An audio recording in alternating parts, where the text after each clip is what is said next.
disaster, right? It's gonna be a disaster. I don't want to be the first person to go home. Definitely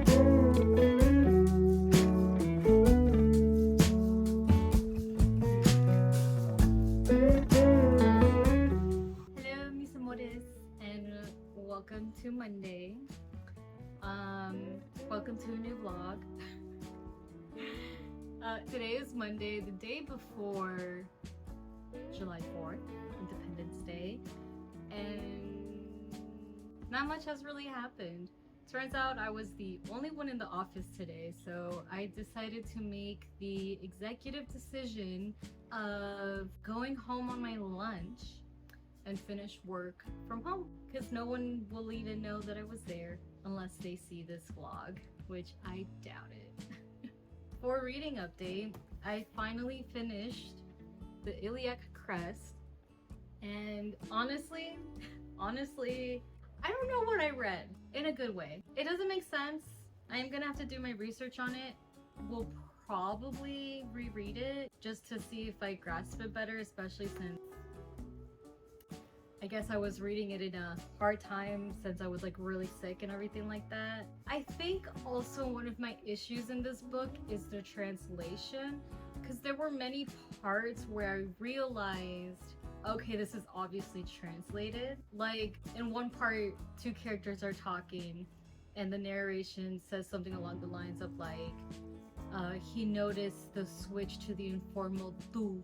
I'm very confused, but it was a fun time while I was reading it. In other news, I finally started Margarita and The Master and Margarita. If you check out the vlog that came out before this one, you'll see that I butchered the name of this book so many times. And in my defense, I was getting sick and my brain was hazy. So that is why. But I finally started The Master and Margarita, and it's a Russian magical realism book, and I'm literally only in chapter 1, 14 pages in, and I'm already having a good time. I didn't have my annotating notes tools with me, but in the foreword there was this really funny line that I want to share about the book. It goes, long before there was Latin American magical realism, there was Soviet magic realism. It was a lot funnier. And I just thought that was really funny because my thesis is actually on magical realism and Latin American magical realism, specifically Mexican magical realism. So the fact that I'm like dipping my toes in Soviet magic realism is, I don't know, I just thought it was really funny. Yes, I'm enjoying it so far, even though I'm in chapter 2. Yeah, it's been a fun time so far. I'm hoping, since I don't work tomorrow, I'm hoping to not only get ahead, or I'm hoping to not only write a lot on part 3 of my thesis, but I'm also hoping to get ahead on my reading. It is kind of big brainy, so I might switch it out once in a while with one of my short story collections that I picked out in my TBR. Honestly, as long as it stays witty like how it has been in all of chapter 1, I don't think the big braininess of it will intimidate me. So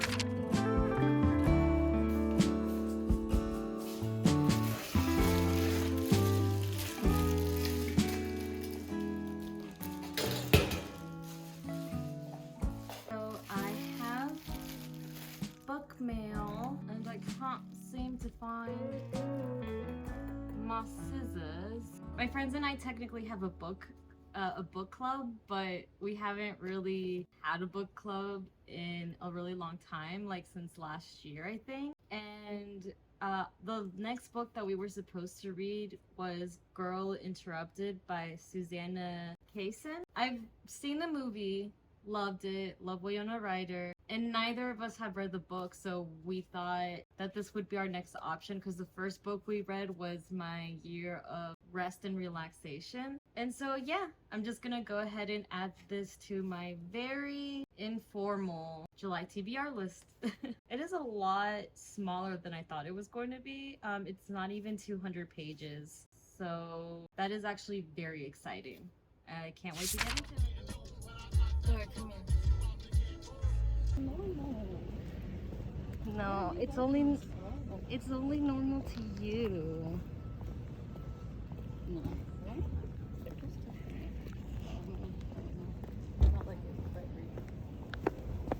feel like you're so used to having to catch up with people that are like way taller than you.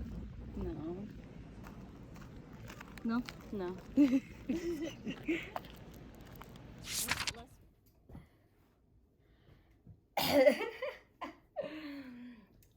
Hello, puppets. Welcome to Same Outfit, Different Thursday. Welcome to another Thursday wearing the same outfit is what I'm trying to say.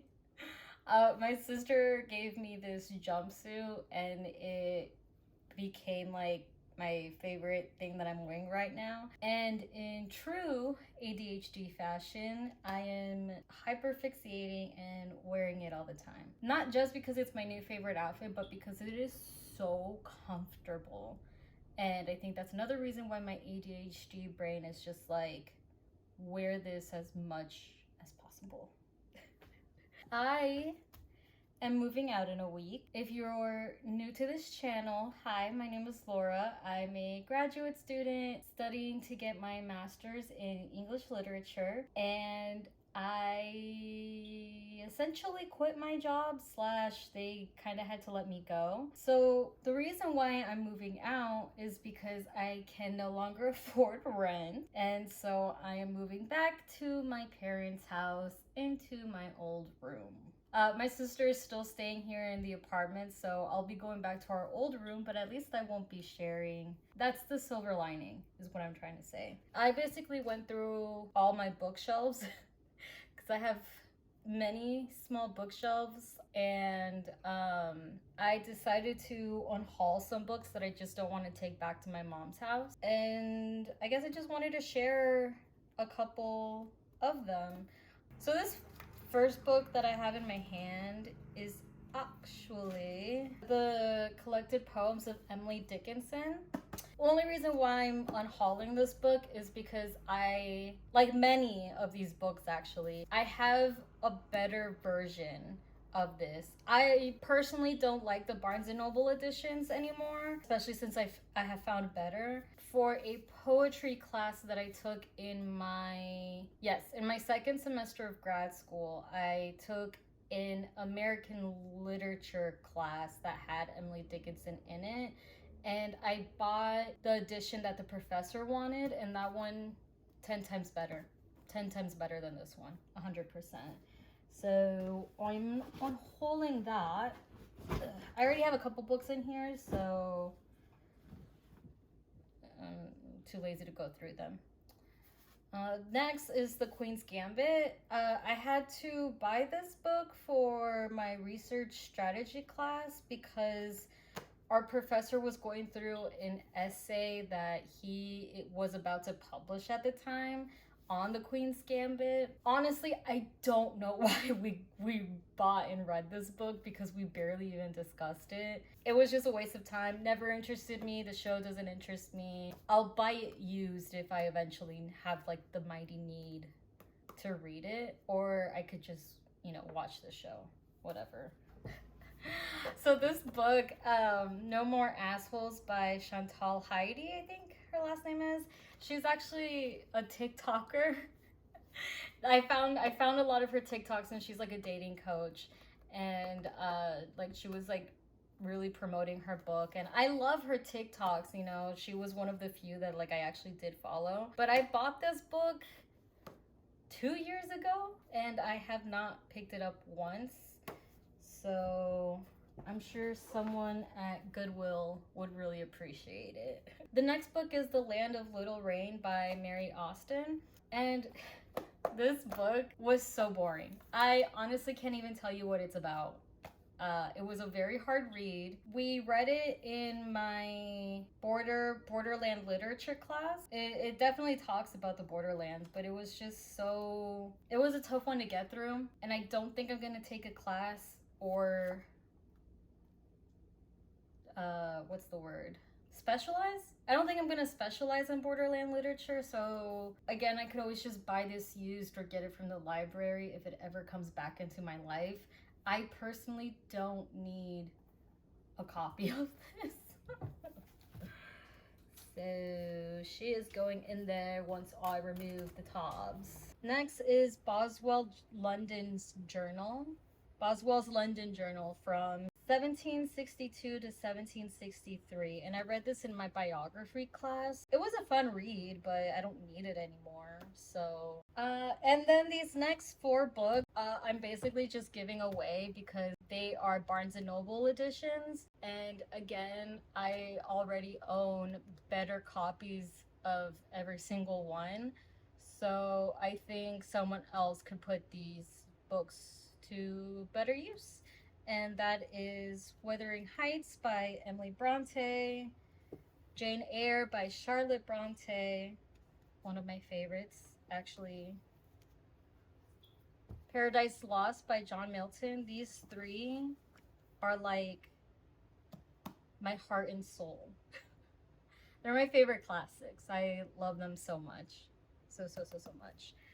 These 3 are definitely gonna have multiple editions, just not these specific 3. Although I do like the cover of Paradise Lost. I like the whole religious artwork that comes with Paradise Lost. I don't know why I couldn't think of that. And then the last book is Mansfield Park by Jane Austen. This is actually my least favorite Jane Austen, so I think this is also the only copy that I own, but that does not bother me. So these are all the books that I'm going to unhaul and start fresh in my new / old room. I said I believe in the truth.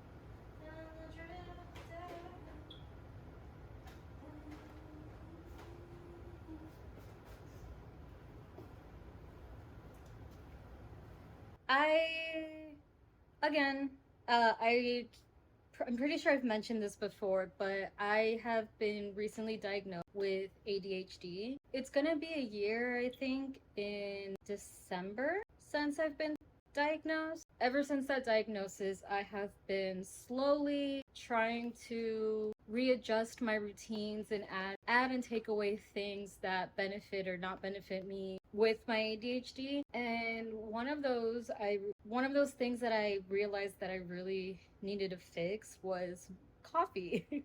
I love coffee. I'm not getting rid of it. I love coffee, especially when on the days that I don't take my stimulants, I need caffeine. But I've noticed that when I'm not at work, it is such a hassle to make myself a cup of coffee. It is such a hassle to make myself a cup of coffee that by the time that I actually have it, I'm like, it's either cold because that's how long I forget about it, or I'm not enjoying it, or like it just hasn't been the best.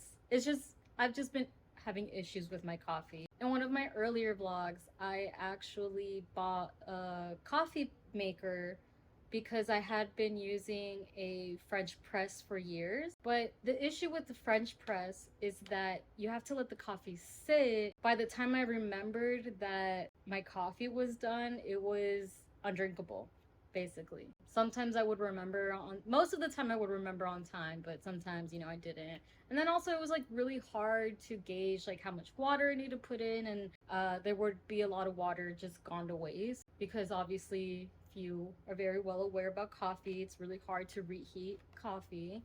And for some reason, my picky taste buds only likes Dunkin's iced coffee.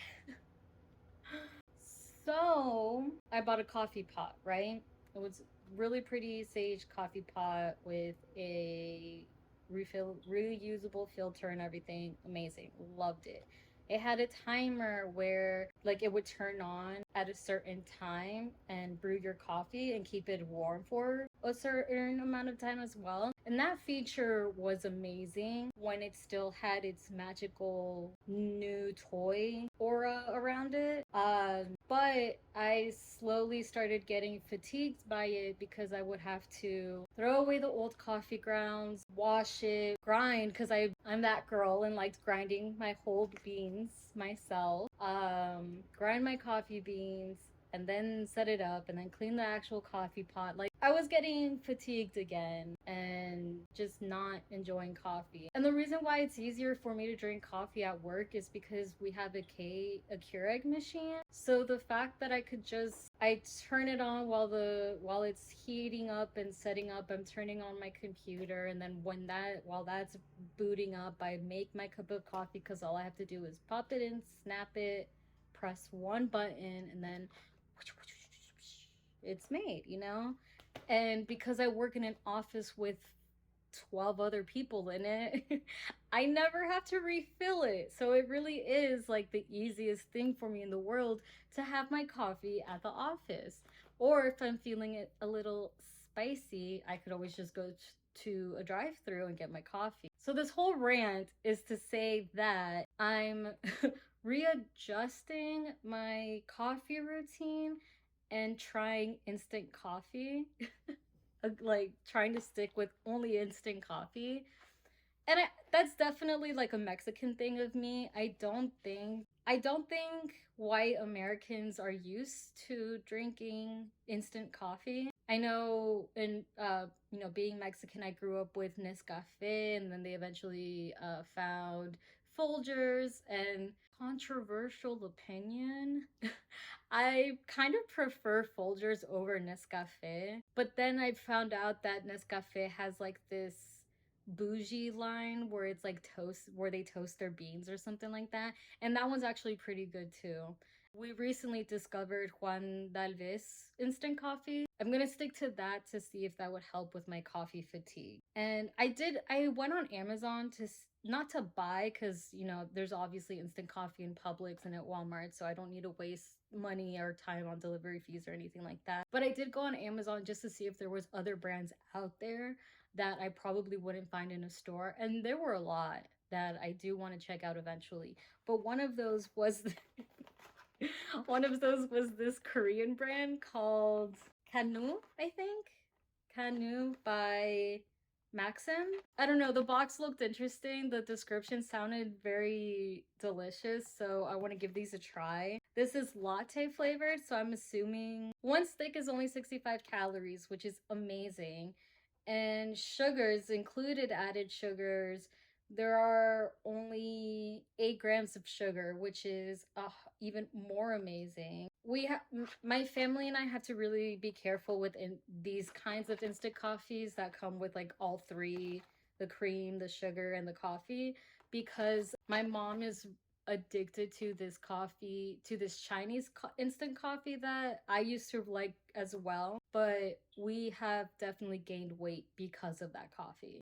Luckily she's cut down 1 packet a day, but when we first discovered that coffee, we were drinking like 3-4 packets a day. Like that's how good they were. But for some reason, I think they changed their formula or something, or like with COVID changing our taste buds, or I don't know, something like that. It hasn't really been tasting the same. And I bought this specific box so me and my mom could test it out, because I know she loves her instant coffee, and she hasn't been happy ever since her Chinese coffee just started tasting differently. So I wanted to buy something that we could both try and see if she really likes it. So hopefully she likes these. Thank you for coming to my TED Talk.